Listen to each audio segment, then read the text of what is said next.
ఈరోజు ఉగాది రోజు మేము శనగలు సబ్బియ్యము సేమియాలు బెల్లము కొబ్బరి ఎండు కొబ్బరి యాలక్కాయలతో పరవాన్నం కాసుకున్నాం.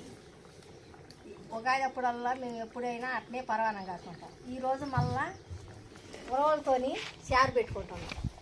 పప్పు కుక్కర్లో వేస్తే బాగా రసం దిగదని చెప్పి పొయ్యి మీద ఉడకబెట్టుకొని చారు కాస్తాం. ఇట్లా ఉడుకుతాయి అన్నమాట. బాగా ఉడికి చారు బాగా దిగుతాయి. దిగిన తర్వాత తాలింపు పోసుకుంటాం. ఇట్లా ఉడికిన తర్వాతనే ఒక గంట పట్టుద్ది. పప్పు కుక్కర్లో అయితే 3 నీళ్ళతో అయిపోద్ది, కానీ పొయ్యి మీద కాబట్టి ఒక గంట పట్టుద్ది. ఈ రసం మొత్తం దిగిన తర్వాత మనము దించేటప్పుడు ఉప్పు వేయాలి. ఉప్పు వేసి ఒకరోజు అట్లా సెగ తగిలిన తర్వాత ఎమ్మటే వడపోసుకొని మనం పప్పుచారు ఎట్లా తాలింపు పోసుకుంటాం అట్లా తాలింపు వేసుకోవాలి. మళ్ళీ చిక్కదనం కోసము ఇవే గుగ్గుళ్ళు మనం మిర్చి పట్టుకొని మనం జీలకర్ర కానించి ఎల్లిపాయ కానించి అల్లం మొత్తం వేసి మిర్చి పట్టుకొని అది ఆ పేస్ట్ మొత్తం దీంట్లో కలిపితే చిక్కబడుతుంది అనమాట ఉలవచారు. ఇంకో ఉడికినాయి, గంట అయింది. ఇది మటుకు మంచి ఉడికిపోయింది. ఉడికిన తర్వాత మనం తగినంత ఉప్పు చల్లుకోవాలి. ఉప్పు వేసుకొని ఒకరోజు ఉంచుకున్న తర్వాత ఉప్పు మొత్తము ఈ గుగ్గులకి పట్టుతాయి. ఈ గుగ్గులో పట్టిన తర్వాత ఇంకా వడబోయాలి. ఇట్లాంటి గుగ్గుళ్ళు ఉడకాలన్నా మనం చారు చేసుకోవాలన్నా కట్టెల పొయ్యి అయితేనే మనం మంచిగా ఉపయోగించుకోవచ్చు. మనము ఎంతసేపు ఉన్న గ్యాస్ మీద పప్పు కుక్కర్లు అయితే ఈ గుగ్గుల చారు మన వల్ల కాదు, మనం చెయ్యలేము కూడా. అవి రుచి కూడా ఉండవు, తినగలగము. ఇట్లయితేనే తినగలుగుతాం. గుగ్గుళ్ళు మనకి ఉడికినాయి. ఇగో ఇప్పుడు దించుతున్నా.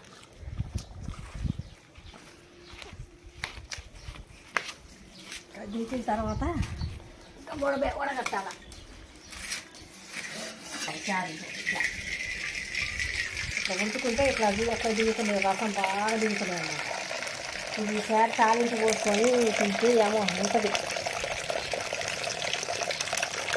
అదే కుక్కర్లో అయితే ఇట్లా వస్తాయా రానేరా, మాడిపోతాయి. ఎక్కువ నీళ్ళు పోతేనేమో పొంగిపోతాయి, తక్కువ నీళ్ళు పోతేనేమో మాడిపోతాయి. పొయ్యి మీద కాబట్టి మంచిగా రసం దిగింది.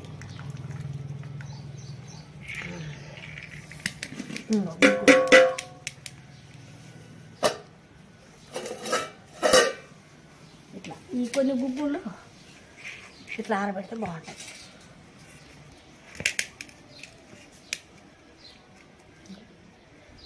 మనం షేర్ చేసుకోవాలంటే చింతపండు ఇంత సరిపోద్ది అనమాట. ఇట్లా నానబెట్టుకోవాలి. నానబెట్టుకున్న తర్వాత మనం తాలింపు పోసుకోవడానికి ఉల్లిపాయలు, పచ్చిమిరపకాయలు, కరివేపాకు, కొత్తిమీర, టమాటాలు మొత్తం రెడీ చేసుకొని ఒక ప్లేట్లో అన్ని ఇక్కడ పెట్టుకోవాలి. మనం చారులోకి చిక్కదనం కోసము గుగ్గుళ్ళు 3 గంటలు సరిపోతాయి. 3 గంటలు ఆరబెట్టి పూర్తిగా చల్లారిన తర్వాత మనం మిర్చి పట్టుకోవాలి. ఈ గుగ్గుళ్ళు మనం మిర్చి పట్టుకునేటప్పుడు ఎల్లిపాయ కూడా ఒక ఎల్లిపాయ వేయాలి, వేసి పట్టాలి. పట్టిన తర్వాత పక్కన పెట్టుకొని మనం చారుకు అన్నీ చూసి పెట్టుకోవాలి. ఈ గుగ్గుళ్ళు మిర్చి పట్టుకోవడానికి గిన్నెలో పడుతున్నాం. మేము చిన్నపిల్లలప్పుడు ఎక్కడ గుగ్గుళ్ళు ఎక్కడ అవలో ఉడకేస్తున్నారంటే అక్కడ గిన్నె పట్టుకొని పోయేదాన్ని. నేనైతే ఆ చారు పోపించుకొని వచ్చి మంచిగా తాలింపు పోసుకొని 2 రోజులు తినేదాన్ని. పొద్దాక అవలో గుగ్గులు తింటనే ఉండేదాన్ని. మిర్చి పట్టుకోవడానికి ఎల్లిపాయలు వేసుకుంటున్నాం. ఎల్లిపాయలు వేసుకొని కొంచెం నీళ్ళు చొక్కేసి నాతో పట్టాలి. దానికి అంటుకుంటాయి అన్నమాట. కొంచెం నీళ్ళు అయితే మంచిగా తిరుగుతుంది. మెత్తగా పట్టుకోవాలి, గంధంలాగా పట్టుకోవాలి. ఈ గంధంలో పట్టుకుంటే ఈ చారులోకి మనం తాలింపు పోసుకున్నప్పుడు ఇది మొత్తం వేసి మనం కలుపుకుంటే చిక్క వస్తుంది అన్నమాట. చిక్క వచ్చినప్పుడు మరగాలి. చారు మరిగినప్పుడు దించుకోవాలి. పెట్టుకోవడానికి ఒక పాత్ర తీసుకోవాలి. పాత్ర బాగా వేడైన తర్వాత 3 చెంచాల నూనె పోసుకోవాలి. నూనె ఎక్కువ కాదు, పప్పుచారులాగా. ఇంకా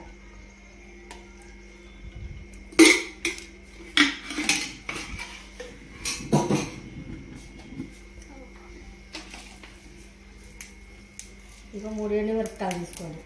నూనె వేడైన తర్వాత ఎండుమిరపకాయలు వేయాలి.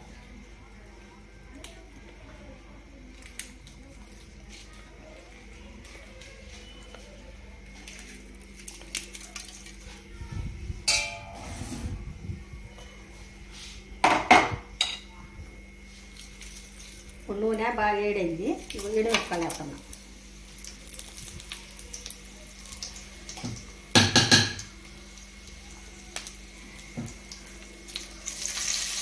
ఎండుమిరపకాయలు వేగిన తర్వాత పచ్చిమిరపకాయలు వేస్తాం.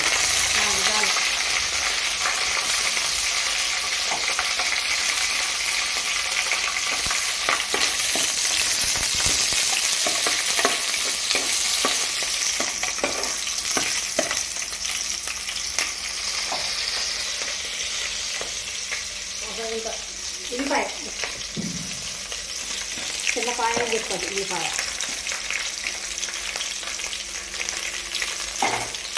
కొంచెం జీలకర్ర వేసుకోవాలి. కొన్ని ఆవాలు,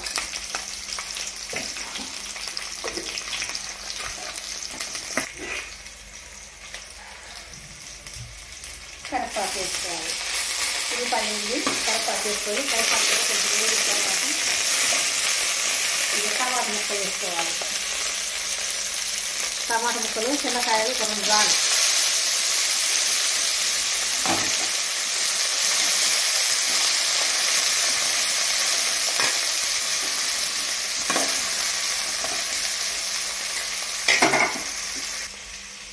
పసుపు సరిపోయినంత పసుపు వేసుకోవాలి. టమాటా ముక్కలు బాగా మగ్గుతాయి తొందరగా. ఉప్పు చల్లుకుంటే తొందరగా మగ్గుతాయి అన్నమాట. ఇంకా మొత్తం మంచిగా కలిపి మనం మూత పెట్టామనుకో టమాటా ముక్కలు బాగా ఉడికిపోతాయి.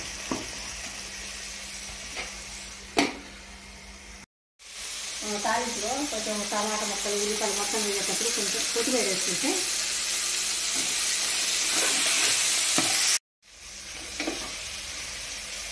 ఇవి మొత్తము తాలింపు మంచిగా ఉడికిన తర్వాత మొత్తం ఇంకో చారు కలగెత్తి చారు పోసుకోవాలి. ఉలవ చారు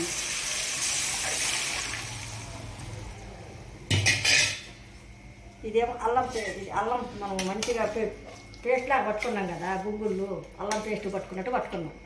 ఇది కూడా దీంట్లో వేయాలి.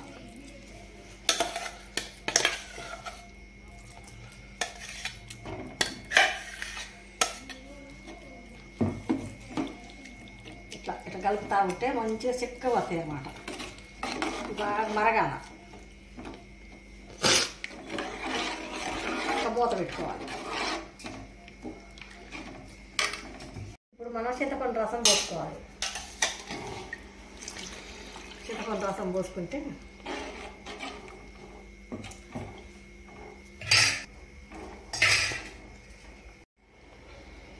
కొంచెం కారం వేసుకోవాలి.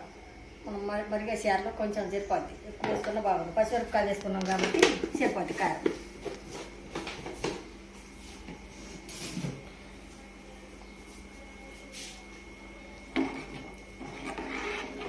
రెండు పొంగులు వస్తే సరిపోద్ది చారు.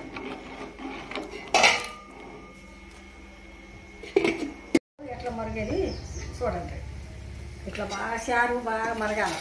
ఇట్లా మరిగిన తర్వాత కొత్తిమీర వేసుకోవడం. ఇందాక కొంచెం తాలింపులు వేసుకున్నాం. ఇప్పుడు పైన కొత్తిమీర వేసుకోవాలి.